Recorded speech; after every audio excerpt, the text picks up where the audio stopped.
بقى شوفها، البنت بتتصل عليا، بنت بتشتمني، بنت بتتصل عليا تقول لي انت ميت وانا مش هبلاك.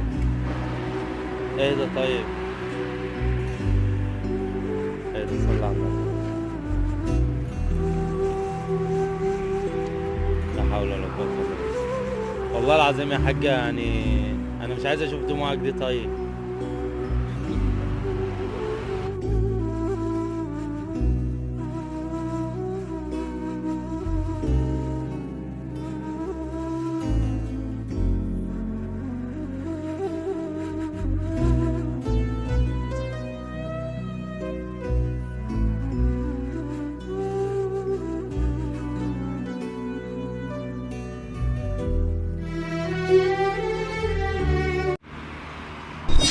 السلام عليكم. عليك السلام ورحمة الله وبركاته. ازيك يا حاج؟ الله يسلمك. عامل ايه؟ الحمد لله والله.